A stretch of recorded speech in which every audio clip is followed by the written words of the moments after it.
We are at the shop to actually work on the Champ car a little bit today. James is looking at the dashes that we have to determine how we are going to get a center panel for our lap timer and gauges and a few other switches in there.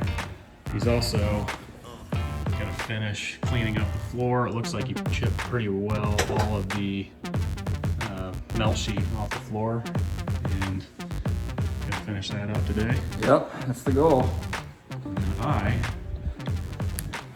got a bunch of wiring stuff. This is not all of it. This is not a bunch, but let's see here. Let's get all this out. So I got some boots that are for the main kill switch, and these lugs to the firewall that I've got to clean up and make them a little bit prettier. And we actually don't need 2 of them now.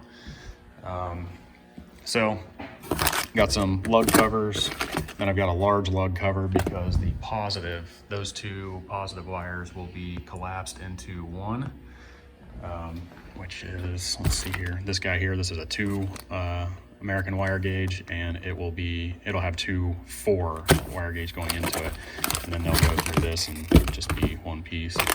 And a couple of battery covers. I'm not sure if we're gonna end up using those because I think we're gonna use this style of battery post, so maybe not use these. But yeah, this stuff all from ProWire, you know, including this 4 gauge ground, which some of that's for another project, 4 gauge positive.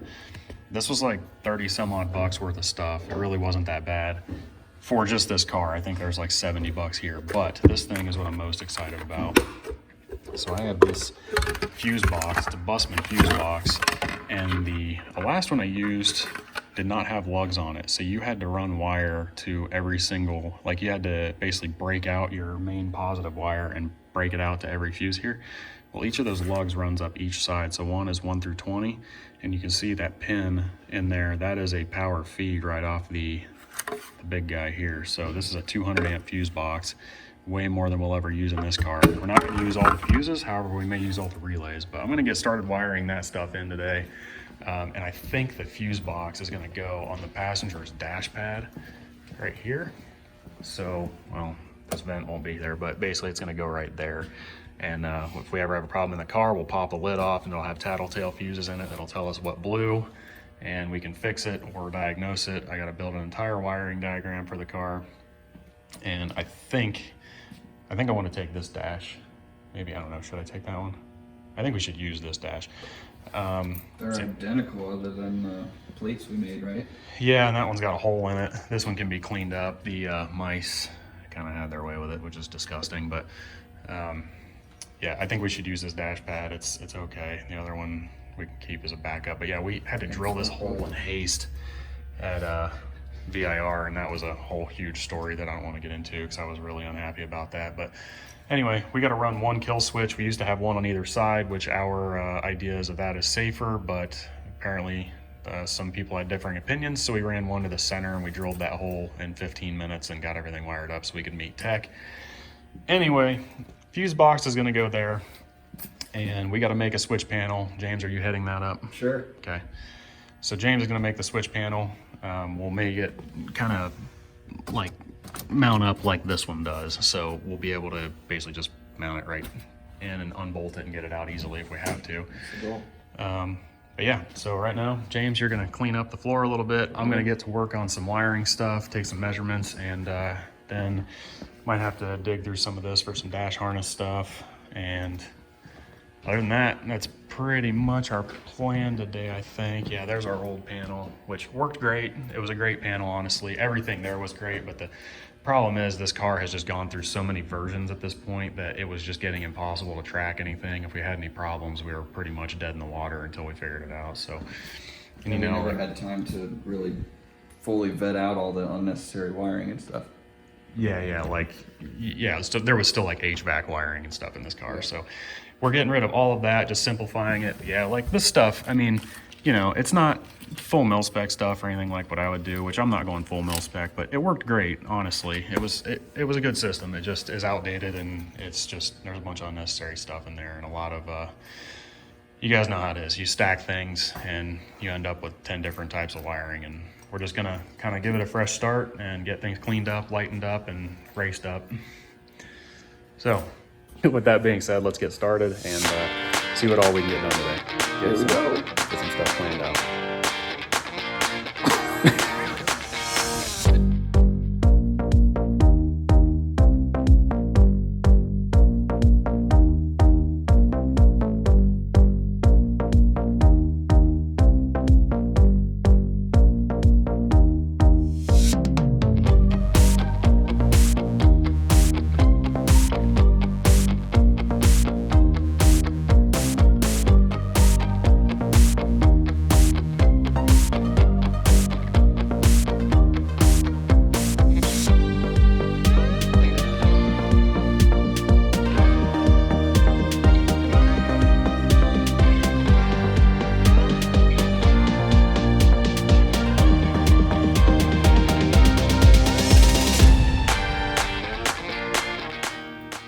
So I got the firewall plugs out of the car, I guess bulkhead connectors for power.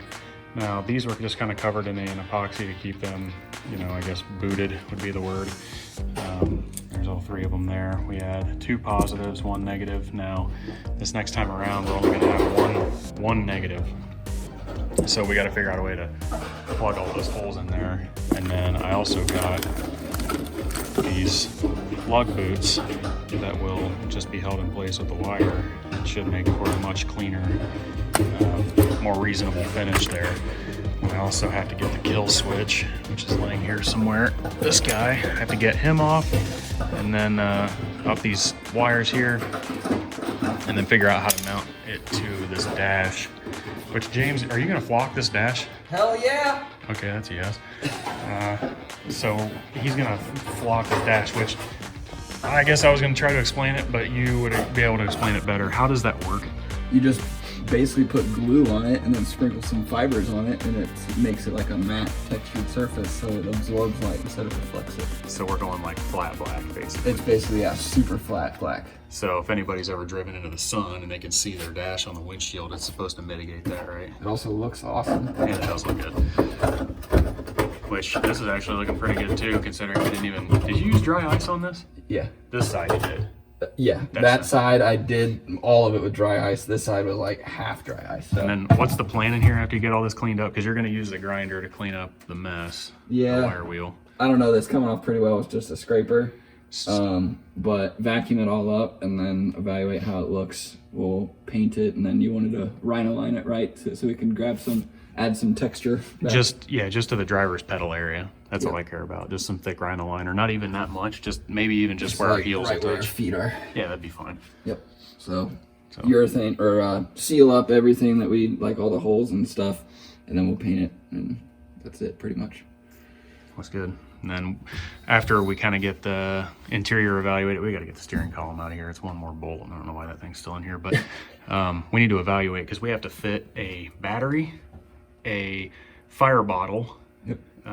The ECU doesn't take up that much space, but it'll be down there too. More roll cage through here because this roll cage is not what it should be in this area for sure. Back here is pretty reasonable, but up through here, not that good. So we're gonna add some braces to that, some more points to the strut towers, but yeah, we gotta fit some stuff in this area down here. So I need to know where all that stuff's gonna be before I can really start wiring too much. But yeah, that's the idea, is get the floor cleaned up and get everything basically right here or here-ish to kind of balance out the driver. This box right here, I guess, while I'm looking at it, is all the old melt sheet. This thing is heavy, man. That's gotta be close to maybe 15, 20 pounds out of the car. Yeah. And then the wiring is gonna be so much lighter as well. Now the cage will be heavier, so cage will kind of offset some of that loss, but we need that. we need cage, yeah. We need cage. So, but yeah, this is looking good, James. And then for me, what I'm gonna do, I'm gonna take this dash home. I'm gonna gut it. And basically, I may actually, I don't know exactly what I'm gonna do yet, but I know I'm gonna take one of these 2 dashes home, and I'm basically gonna build our main power in it and put the fuse box and the dash pad there. So I may start doing that now, kind of get that mocked up and figure out, 'cause I'm gonna try to contain as much of the main power to the dash as possible. And don't mind James's scraping. I'm not sure if it's loud or not, but I'm going to make it so that only one wire for positive needs disconnected from the firewall, and then the battery, and then the whole main power will come with the dash if we ever have to take it out. So that'll be kind of nice.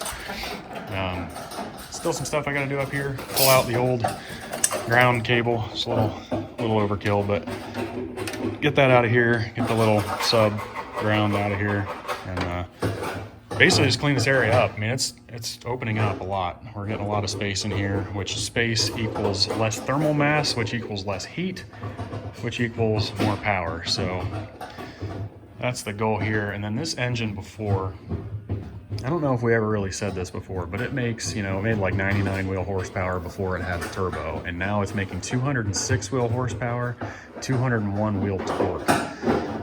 So for a stock D series with just head studs, it's pretty impressive. But this year we're going to have our tuner turn it up for us, and when we get it back to the tuner after it's all done, we'll get to that. But this engine should have a little bit more horsepower this year. We think it can handle it. We think it's safe, and that's the route we're going to go. So this car is honestly very impressive, and I cannot wait to get back behind the wheel. You know, it's got some rough spots on it. It's not perfect, but it's a race car. So that being said, let's get back to wiring, get back to cleaning up, and do some more wiring at home.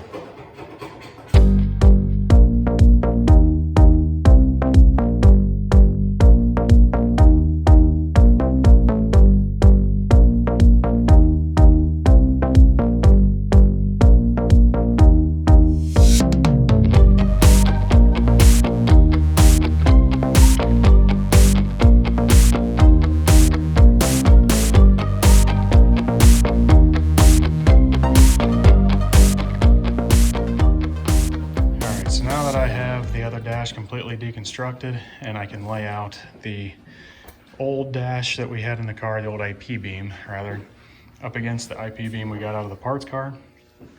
I can kind of start to compare them and see if there's any differences. Now they both are marked A8 here, which doesn't necessarily mean anything, but it could mean they're the exact same. It appears they are, so I just wanted to sit them next to each other and make sure, because this one here obviously has had some stuff done to it that you know, we're not going to use this time around. We're going to try to use some of the more factory bracketry to mount our like our instrument panel basically, for our switches and gauges and lap timer and stuff. So these appear to be the same IP beam, even though that's a coupe. I'm sorry, that's a coupe and that's a four-door, but you know, there really shouldn't have been any differences between them. I think the 99 2000 was a little different in the center area there, maybe some updates to the actual crash structure, but these appear to be the same. So we are going to run with that one, and I'm going to start putting all of the main power stuff and the boxes and stuff in there. I stole some of the dash harness here because that connector right there is very specific to our instrument panel, our combi meter.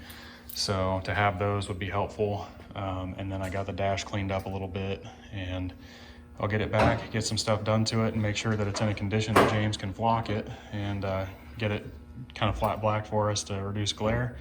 And then we should be able to throw the IP beam in the car in one piece. James says hi. Hey! So yeah, that's where we're at right now with the dash. And then James has been in here cleaning up this floor significantly, it appears. It looks pretty good. Let's walk around the other side here. Take a look. Need some degreaser, but got up a decent amount of the residue.